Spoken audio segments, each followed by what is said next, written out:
गुण मिलान। विवेक जी नमस्कार। नमस्कार। क्या अगर 18 गुण मिलान नहीं हुआ तो शादी का संभव होगा या नहीं? देखिए, इस पे अगर मैं बात करूं कि अगर 18 आउट ऑफ 36 एट्रीब्यूट्स, 36 गुण में अगर 18 मिलते हैं, वो होता है, एलिजिबिलिटी बनती है। 18 के ऊपर या 18 तक आते हैं तो आप एलिजिबल हो, राइट। लेकिन 18 से नीचे हो अगर गुण, तो लोग कंसिडर करते हैं नहीं करना चाहिए।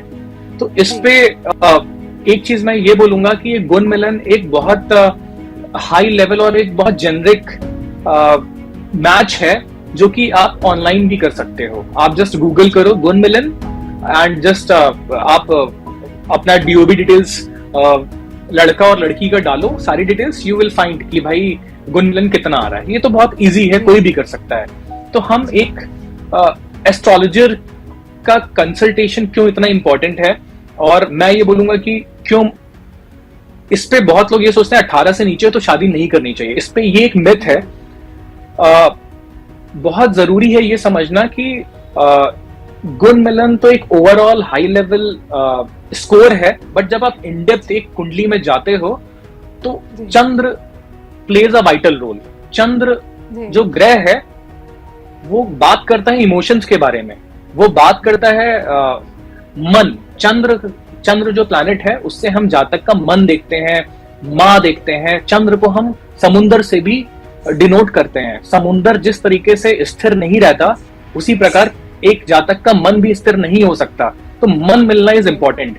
तो इवन इफ गुण मिलन इज 18, लेस देन 18, लेकिन अगर मन, मून आप देखो कहां किस राशि में बैठा है। अगर दोनों जातक की राशि का अगर जो भी मून जिस नक्षत्र में बैठा है, उस नक्षत्र का लॉर्ड दोनों का, अगर दोनों में फ्रेंडशिप है, आप जा सकते हो आगे। अगर एनिमिटी है तो उस कंसर्न एरिया है। लेकिन सिर्फ गुण मिलन पे डिसाइड कर लेना शादी करनी है कि नहीं, ये सही बात नहीं होगी। आप इन डेप्थ चार्ट का एनालिसिस करना बहुत जरूरी है, स्पेशली चंद्र को लेकर।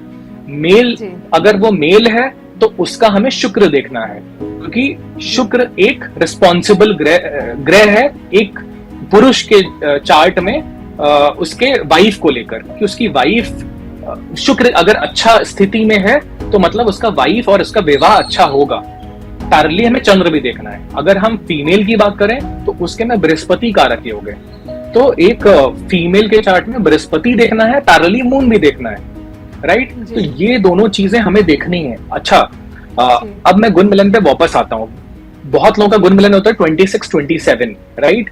अब इसमें 26-27 में प्लस पॉइंट ये होता है कि अगर अच्छे गुण मिल रहे हैं तो आपको लाइफ में जब कभी कुछ प्रॉब्लम्स आती हैं तो वो कॉम्प्लीमेंट कर जाता है। इसको मैं लॉजिकली समझाने की कोशिश करता हूँ, साइंटिफिकली, राइट। आप ये समझना, दो सोल्स हैं। जब शादी होती है तो दो सोल्स एक होते हैं।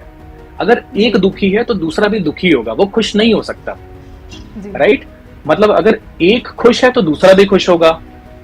तो जब दशा चलती है तो लेट्स से कि हस्बैंड की दशा चली जो अच्छी नहीं थी, लेकिन उसी टाइम वाइफ की दशा चली जो कि बहुत अच्छी थी, क्योंकि हस्बैंड के में दुख लिखा था और वाइफ के में सुख लिखा था। तो ये कुंडली कॉम्प्लीमेंट कर रही होगी। वो हस्बैंड के लाइफ में जो दशा चली है वो प्रॉब्लम्स तो देगी, लेकिन उतना नहीं दे पाएगी, क्योंकि वाइफ की कुंडली उसको कॉम्प्लीमेंट कर रही होगी, राइट। तो इसीलिए जिस टाइम पे जब शादी होती है, जब आपका कोई इमीडिएट फैमिली मेंबर होता है, चाहे वो मॉम हो, डैड हो, बच्चे हो, स्पाउस हो, तो उनका भी चार्ट देखना बहुत जरूरी होता है कि एग्जैक्टली अगर बहुत बड़ी परेशानी है तो आपको सिर्फ एक चार्ट नहीं, उनका भी चार्ट देखना पड़ेगा, जिससे आप ये जज कर सकते हो कि वो एक्सट्रीम, अगर लेट से कोई बहुत बीमार है और उस टाइम पे उसको ये पूछना है कि वो जातक बचेगा कि नहीं, तो हम सिर्फ उसका चार्ट देखने के साथ साथ हम उसका, अगर स्पाउस है तो उसका भी चार्ट देखेंगे। उसके में भी पैरेलली उस टाइम पे अगर अच्छे योग नहीं चल रहे हैं तो chances on the higher side होगा कि चीजें बहुत निगेटिव जाएं। लेकिन अगर स्पाउस के चार्ट में चीजें बहुत अच्छी हैं तो ये प्रॉब्लम्स कुछ टाइम के लिए रहेंगी, फिर वो सही हो जाएगा, एक अच्छे नोट पे वो एंड होगा। तो जी इसलिए बोला जाता है कि शादी के बाद आपके वाइफ का या आपके हस्बैंड का भी पैरेलली साथ चलता है एस्ट्रोलॉजिकल पर्सपेक्टिव में। इवन बेबी होने के बाद भी ये चीजें होती हैं, उसका भी जो दशा है वो चल रहा होता है पैरेलली, उसके भी जो भाग्य हैं वो भी आपसे जुड़ रहे होते हैं, राइट। तो मैं इतना ही बोलना चाहूंगा इस सब्जेक्ट पे। विवेक जी, मैं एक और चीज पूछना चाहती हूँ, अगर शादी के वक्त पर गुण मिला ना देखे तो क्या होगा? आप बिल्कुल जा सकते हो, क्योंकि अगर मैं इस टॉपिक पे बात करूं तो एवरीथिंग इज प्री डेस्टाइन्ड। आप समझो, दुनिया में हर चीज पहले से तय है। हम सिर्फ देखिए, मैं इसकी बात करूं कि दुनिया में हर चीज प्री डेस्टाइन्ड है तो हम एस्ट्रोलॉजी पे क्यों जाएं? एस्ट्रोलॉजी इज अ टूल, जहां पर अगर मुझे लग रहा है ये ब्लॉकर है, यहाँ पर गड्ढा है, तो हम उस टाइम पे थोड़ा अवेयर हो सकते हैं, राइट। अभी अगर मैं बात करूं कि मुझे पता है आगे ये बहुत बड़ा एक ब्लॉकर आने वाला है, एक गड्ढा है, तो मैं अपनी गाड़ी स्लो डाउन कर लूंगा इफ आई नो एस्ट्रोलॉजी। अगर मुझे पता है कि ये गाड़ी अगर मैं स्लो डाउन नहीं करूंगा तो झटका ज्यादा लगेगा, राइट। अभी यहाँ पर अब एक और क्वेश्चन आएगा कि जब सब पहले से तय है तो कर्मा कहाँ आता है?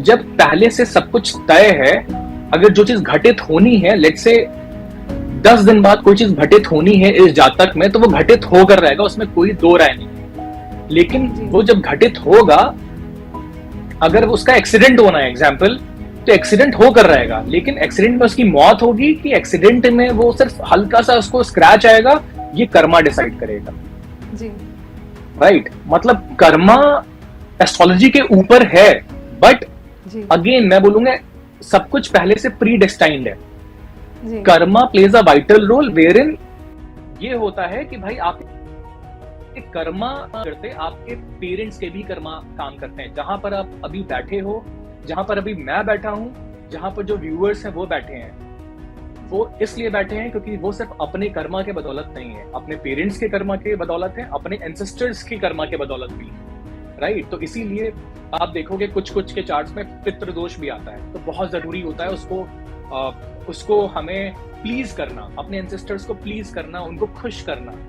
ऐसे जिनके में पितृदोष है, बेस्ट रेमेडी है कि जब भी आप कोई अच्छा काम करिए तो श्रद्धांजलि देते हुए करिए, उनको याद करते हुए करिए, अपने पूर्वजों को। अगर आप ऐसा नहीं करोगे तो एंसेस्टर्स कभी खुश नहीं होंगे। कहावत है कि देवता को खुश करना आसान है लेकिन एंसेस्टर्स को नहीं, राइट। तो बहुत जरूरी है कि हम हर चीज तो पहले से तय है, लेकिन karma plays a vital role. Karma intensity define करता है कि भाई ये घटित होगा तो ये बहुत बेकार जाएगा मेरे लिए कि बहुत हल्के में निपट जाएगा, तो ये हमारे कर्मा इस पे काम करेंगे। और जो हमारे कर्मा है वो हमारे ऑफस्प्रिंग पे भी जाते हैं। तो ये मत सोचिएगा कि अभी मेरे साथ बहुत यहाँ पर बहुत जातक ये भी क्वेश्चन पूछते हैं कि I have seen many people, बहुत लोग ऐसे हैं जो बहुत गलत काम करते हैं but they are very much happy.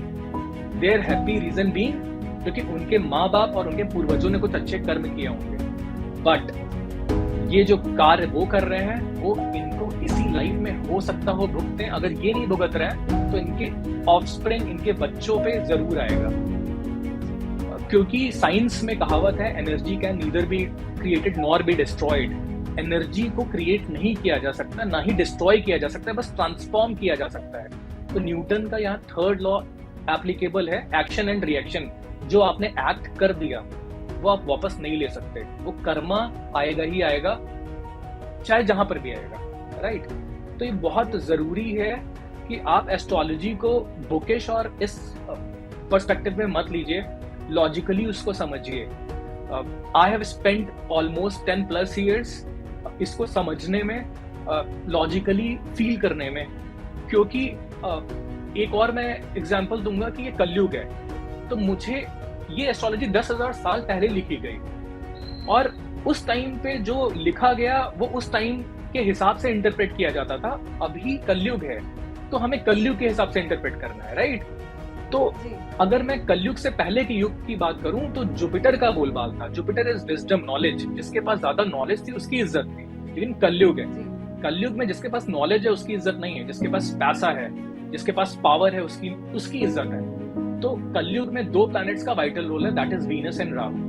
Venus talks about luxury, comfort, lavishly, जो जो इंसान जी रहा है। Rahu talks about illusion, celebrities का राहु बहुत स्ट्रांग होता है, क्योंकि असलियत में जो वो है वो नहीं है पर्दे के पीछे। पर्दे के सामने वो कुछ और दिखाते हैं, पर्दे के पीछे कुछ और है। टेक्नोलॉजी क्या है? राहु है। आप अभी फोन यूज कर रहे हो, आप लैपटॉप यूज कर रहे हो जिसमें आप देख रहे हो ये कार्यक्रम, तो आप यूजर इंटरफेस है वो, उसमें आप देख तो कुछ रहे हो लेकिन उसके बैकएंड में बहुत सी कोडिंग है, दैट इज राहु। तो कलयुग में वीनस एंड राहु का बोलबाला है। तो हमें एस्ट्रोलॉजी को युग के हिसाब से, आज के हिसाब से इंटरप्रेट करना है।